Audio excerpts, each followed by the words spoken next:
Here. Santola, Stephen Guerrero here, Ben Peters, and Hunter Williams. Here. All right, we had our bid opening for the bleacher project yesterday at 2 o'clock, and Randy's here to kind of go over the results. Randy, you want to talk about that? Well, we received 3 bids, which is good. I don't get nervous if we don't get more than 3, at least 3 less.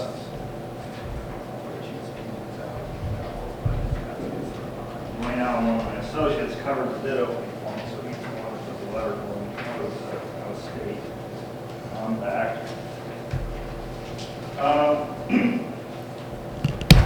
The bid tab form is connected to the back, and what we'll do is we'll go through it real quick. We have 3 bids.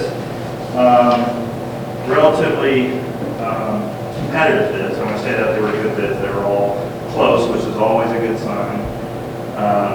They were over our anticipated budget for the 700 seats, but that's why we created alternates as well, some choices.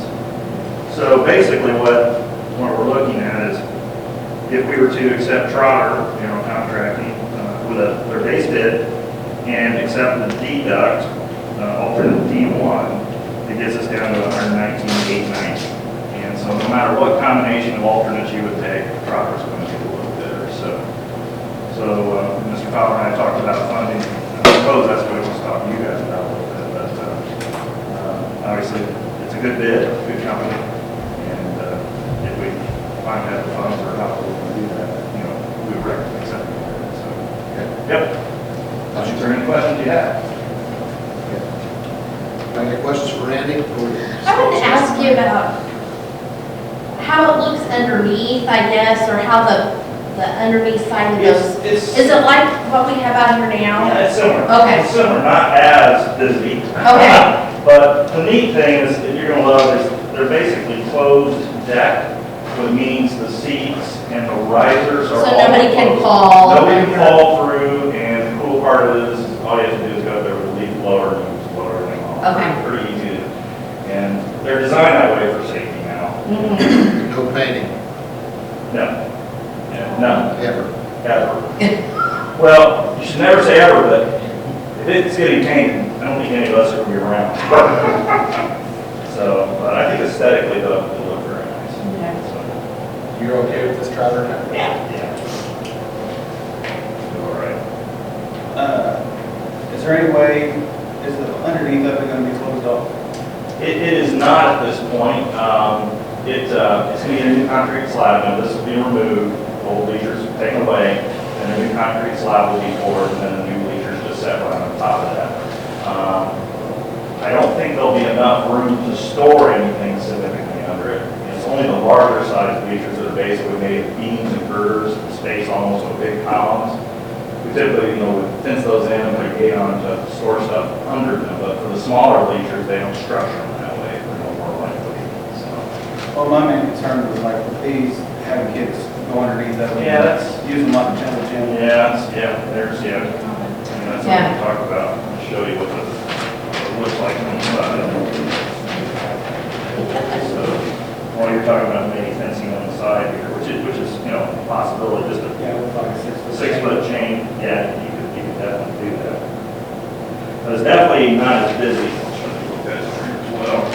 Definitely not as busy as so it's kind of an old structure on that. Is that something they can do as part of this? Yeah, absolutely. And our set of bleachers are actually bigger than this. This is a small set. This is the bigger, it's another sheet, but yeah, we could get a price to do that because they provide the fencing, the chain link fencing that goes up around the backside, down the sides, and all the way up. So sure. I guess probably much better for you to be able to take a look and see what the process is. Still want to put a gate on it so we can get in there. Sure. Whatever across that fence is, fails in comparison, also liability for somebody getting hurt. Oh, yeah, I don't disagree. Yeah, we can do that, definitely. On the concrete slab, where the structures meet the slab, they usually pour that thicker. It's all just a 4-inch slab. That's all it's designed for, and that's all they need. And the reason why is there aren't any concentrated loads. It's so dispersed because the smaller members coming down, then they have these little angled legs, and so it's not a big load, so. And then they still make like the stress cuts in the slab. Oh, yeah, sure. So it cracks the way they want it to crack and all that. I will tell you, I've been in this business 30 years, concrete cracks in the places you never guess, even if you cut. Yeah. So I will not make any guarantees. I did early on in my career, so, oh, no, that's not crack. Oh, yeah, for whatever reason. Illinois soil. Yeah, it's just, when you have freeze thaw, you know. Are the anchors set in the concrete or are they tap on? They probably tap on those, would be my guess. I don't have to read the spec more specifically, it probably gives them an option. Yeah. Because they all have to maintain a certain standard for uplift. That's the big part of it, not necessarily your force going down, but it's uplift, the wind coming up underneath it, when it's not full of people, so. So if my construction experience is tap on was better than a set anchor. Yeah. A lot of times you can just pull over it out. Yeah, the TAPCON is probably what they will do, because once they get all the structure set up, then it's really guaranteed. Trying to set all those smaller, it's a bigger grid, trying to set all those bolts would be tough. Yeah. So, It still allows us to move it to another Yeah, location at the absolutely. later date. yeah, absolutely. Do you know what the cost would be to take it down? I do not know specifically. Well, you gotta believe it's a day or two worth of time for two guys at a prevailing wage rate, so it's probably gonna be $2 or $3 grand, I would think. You know? And then the cost of the new slab? Yeah, if you're moving to it, yes, yeah, absolutely. Now, something, if it does come time to move them, is it something that our building director and another manager do, or something we would have to hire out? No, they could do it. We definitely could. I've seen things they could do it. Now, I'm not saying you want to do it, you have to ask them.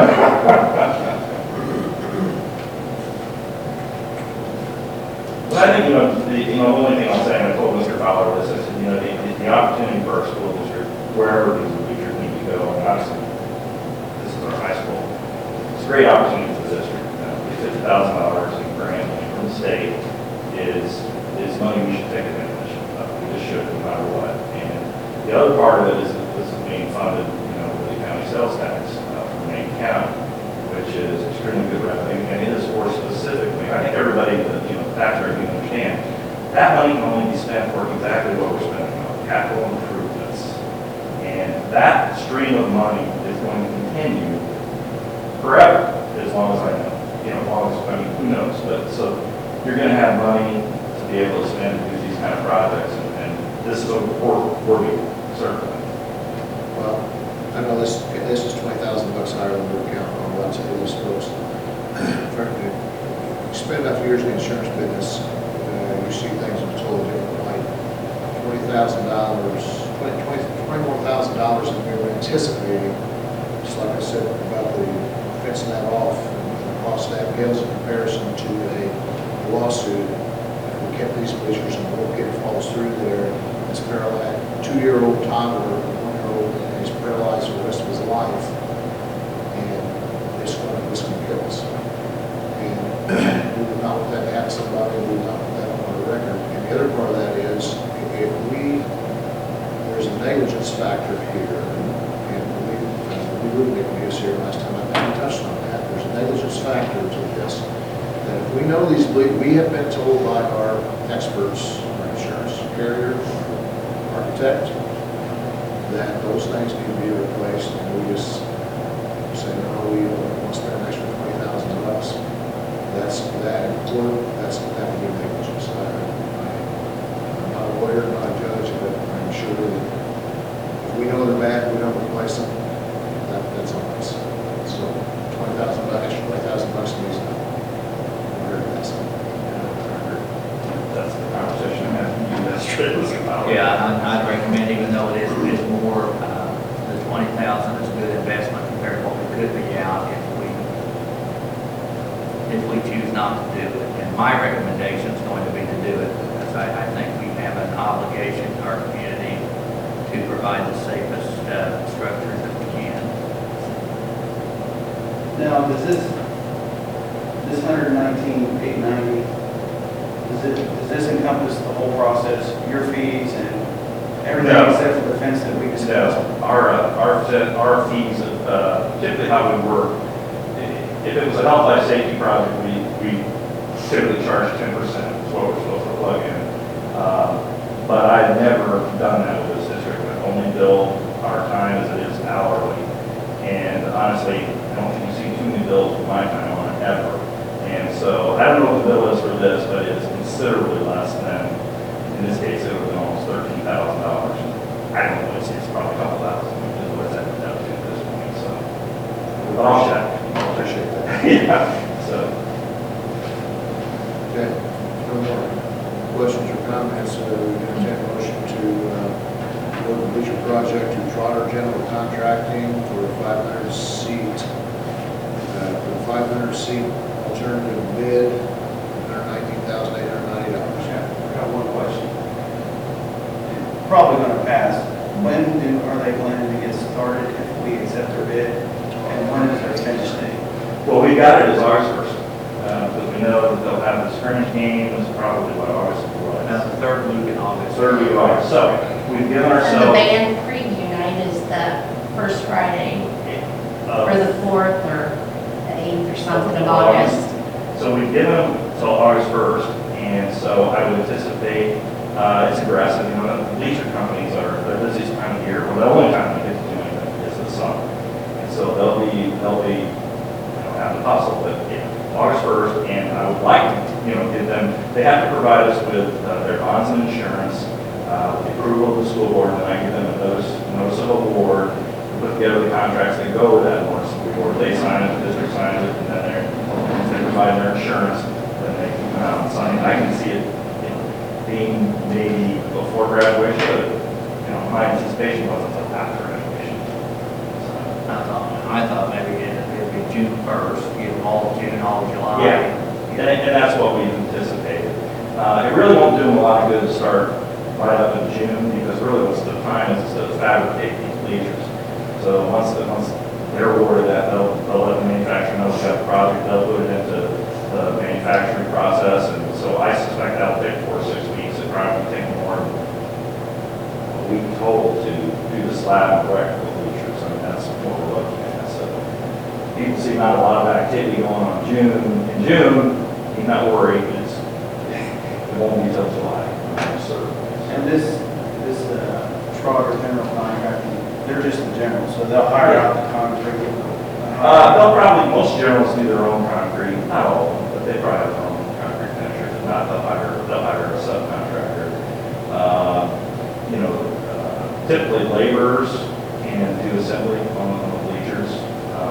But a lot of times the bleacher manufacturers have a little bit of that in it as well. They'll especially do the warranty walkthrough, look at it, make sure they were put together. But you know, the general contractor has options to do that as long as everybody that's working gets permitted to be free. That's a requirement. And what kind of warranty do these bleachers come?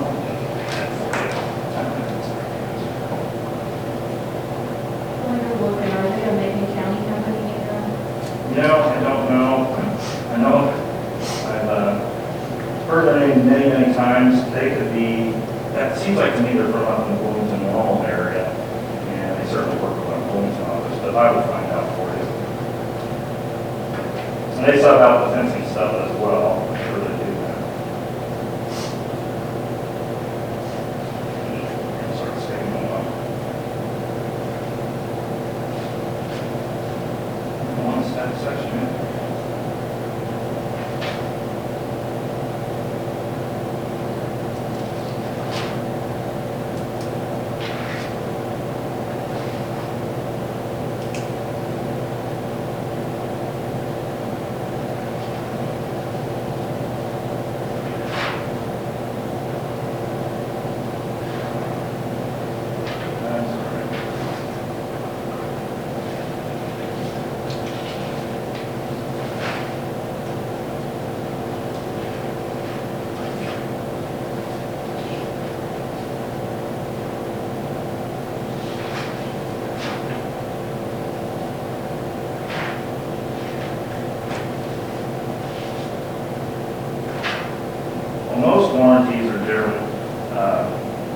1 year total, you know, as far as workmanship and that sort of thing, but I would imagine it's at least a 2-year warranty, greater.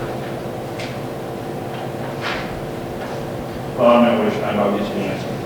And you can just get it. Yeah, it should be right there. Okay, anything else? Not entertain a motion to approve this bid. Motion made by Mike, second by Kim. Roll call, please. Kim Brown? Yes. Mike Stowe? Yes. Mike Oakley? Yes. Stephanie Guerrero, yes. Leonard Williams? Yes. Okay. Thanks, Randy. Thank you. Thank you. Sorry I couldn't answer your question, but on the review before I got here. Appreciate it. All right, thank you. You guys have a great evening. Thanks, too. Starting to work up a sweat. It's a good feeling almost. Almost. Thanks a lot. See ya. Okay, need a motion to enter closed session to discuss personnel issues. Motion made by Kim, seconded by Stephanie. Roll call, please. Kim Brown? Yes. Mike Stowe? Yes. Mike Oakley? Yes. Stephanie Guerrero, yes. Leonard Williams?